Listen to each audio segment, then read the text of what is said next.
Olá pessoal, Consultório Médico Animal.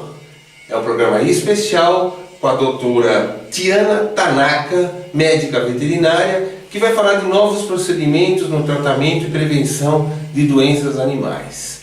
E é interessante que ela tem uma especialização numa área pouco conhecida, que é a microfisioterapia.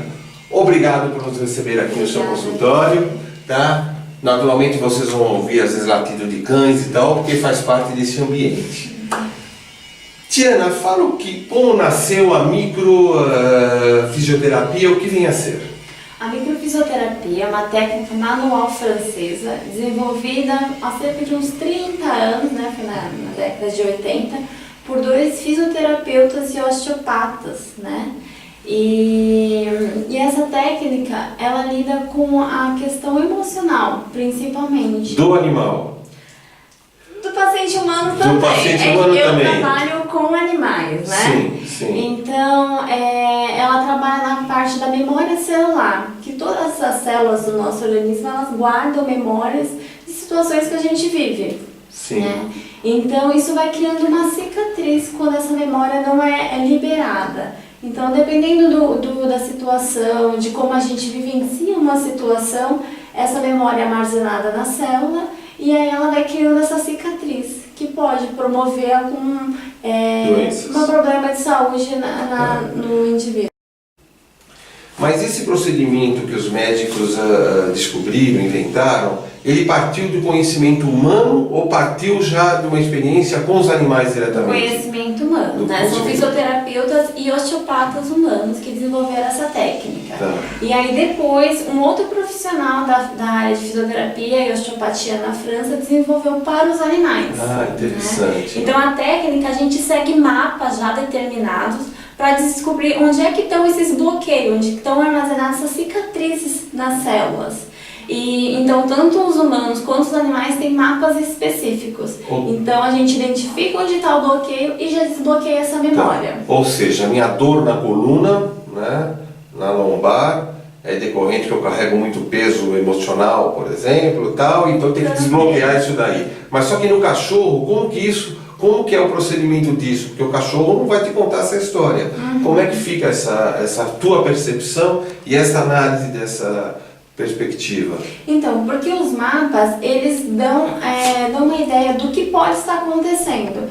Então, são vários mapas que a gente identifica no paciente e aí nós vamos saber onde é que está o bloqueio. Isso é relacionado ao órgão, ao local mesmo, ou uma questão emocional, que cada órgão também está relacionado com uma questão emocional. Sim, né? sim. Então a gente precisa identificar onde é o local, o órgão, se é o órgão mesmo, a região, porque pode ser uma lesão traumática, não só emocional. Sim, né? sim, então é uma terapia que lida com questões emocionais, traumáticas. Então ela faz uma limpeza no corpo. A gente usa bem esse termo, né? O corpo faz uma faxina. Sim. E aí você tem que limpar o corpo do tutor do animal, então também. No caso, assim, às vezes eu indico, né? Sim. Porque as pessoas elas vêm aqui e Você já aconteceu que você fala assim com o cara, olha, o cachorro tá bem, mas é melhor você procurar um psicólogo? Muitas vezes eles acabam se identificando com a situação, né? Porque eu falo assim, olha, provavelmente o seu animal está passando por uma questão emocional relacionada à separação, digamos.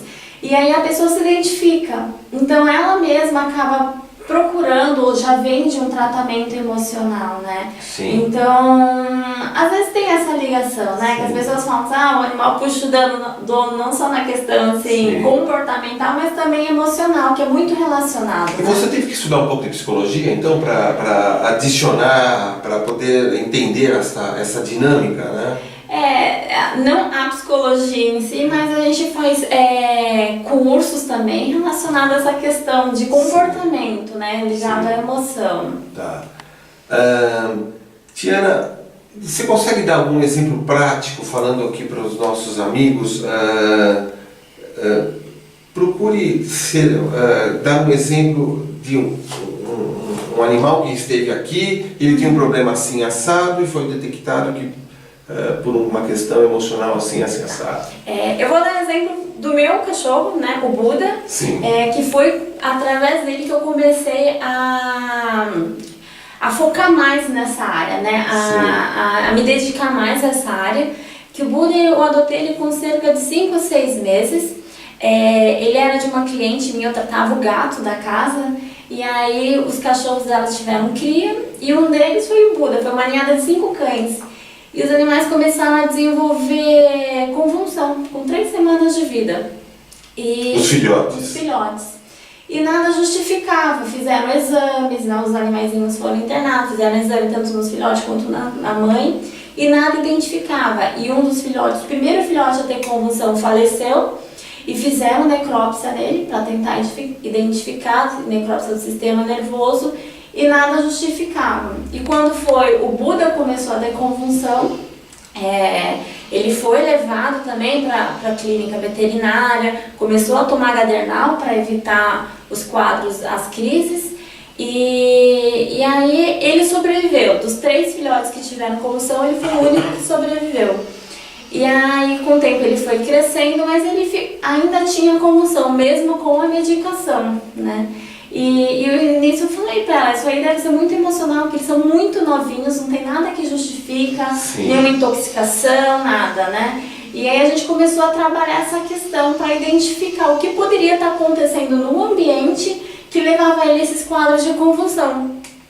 E foi aí que caiu a ficha, digamos assim, e eu perguntei pra ela, quando é que ele nasceu, né? E foi na época que estava tendo a Olimpíada aqui no Brasil.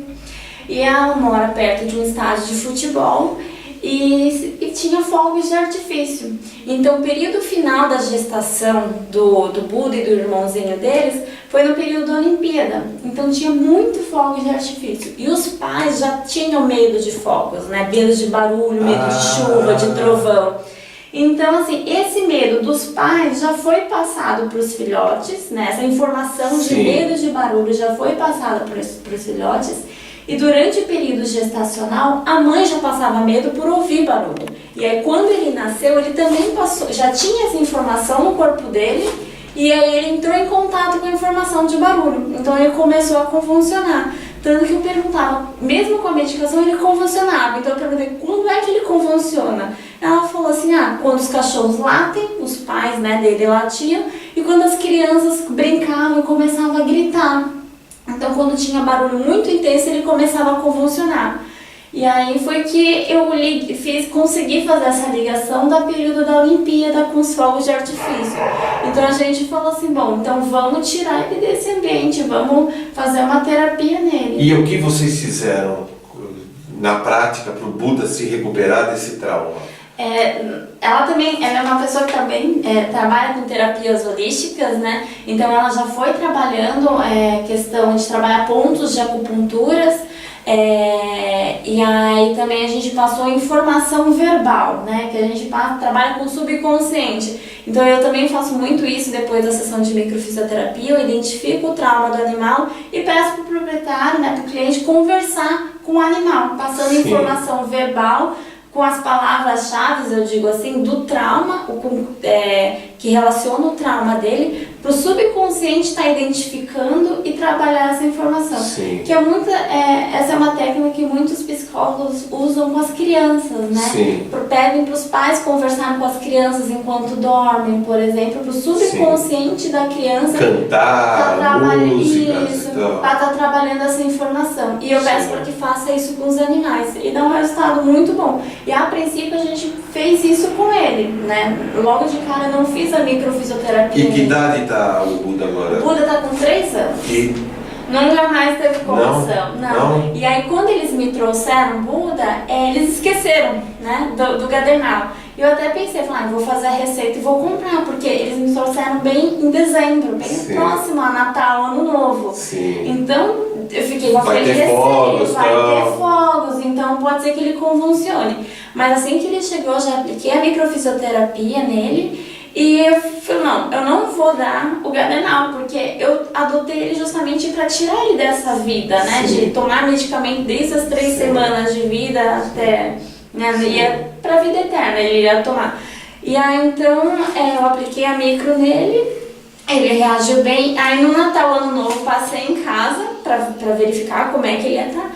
Ele passou dormindo. Ele é um animalzinho, ele não gosta de barulho, a gente percebe isso. Ok, mas ele pode ser na dele, ele gosta de ficar no canto dele. Mas ele fica quietinho, okay, esperando o barulho passar. Sim. Ele não tem mais convulsão, não fica Sim. tremendo, não Mas então, mas você utilizou, então, vamos dizer, uma psicologia, né, com Isso. ele, e isso é o que se dá a essência da microfisioterapia. Isso, porque a micro, tudo depende de como o indivíduo vivencia a situação. Então, por exemplo, levando para a área humana, né? Tem pessoas que sofrem um acidente de carro, por exemplo, às vezes é um acidente muito grave, a pessoa teve danos não só material, mas como físico, Sim. mas logo, assim que pode, já está dirigindo. Sim. E tem outras pessoas que é só um arranhãozinho no carro e nunca mais dirige. Sim. Então, tudo depende de como o indivíduo vivencia a situação. O mesmo que reage podendo dirigir, mas quando ouve um barulho de colisão, dá aquele frio na espinha, como a gente fala, né? Tudo depende de como a pessoa vivencia a situação. Então, a micro, a gente identifica o trauma e tenta mostrar para o paciente uma maneira para ele contornar isso. Contornar a situação, para ele lidar melhor com essa situação. Na tua opinião de médica veterinária, os animais estão se aproximando da humanidade? Quer dizer, isso dá uma sensação, um sentimento estranho, né? Que, primeiro que as doenças passaram a ser... Hoje o animal tem câncer, que era uma doença humana e tal. Como é que vocês estão enxergando isso? Não precisa ser exatamente no campo da ciência, você não precisa dar uma resposta científica, falar, isso não tem comprovação. Como é que o teu coração está refletindo esta situação? É que atualmente, assim como, né, para a medicina humana, muitas doenças estão sendo diagnosticadas por causa da tecnologia. Hoje a gente tem muito mais recurso, né, e na veterinária também. Só que assim, as pessoas estão cuidando mais dos animais, né? Eles passaram de ser animais de quintal que ficava lá largado. Sim. E passaram a viver dentro de casa, Uma né? unidade familiar nova, Isso, então as pessoas têm um cuidado maior, eles observam melhor os animais, então qualquer coisinha já leva para o médico veterinário, então fica muito mais fácil de identificar.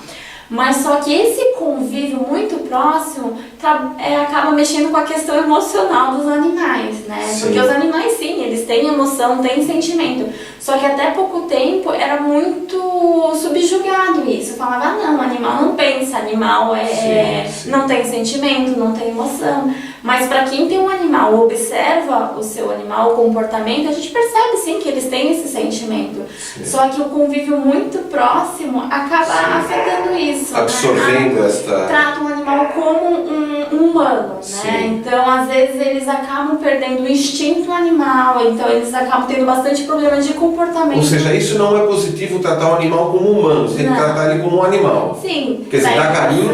Dá carinho, mas impor limites, né? Porque o que a gente vê muito hoje é animais assim, que a gente fala mimados, né? Que eles não ficam sem o tutor, que choram, que avançam em outras pessoas, se chega perto do tutor, né? Sim. Então isso é um problema de comportamento, ele não sabe lidar com toda essa situação, né? Ok. Bom, essa é a primeira parte que nós estamos encerrando aqui. No próximo programa, a doutora vai falar sobre aspectos de fisioterapia e os tratamentos que podem ser implantados para cuidar do seu bichinho, tá bom? Até já!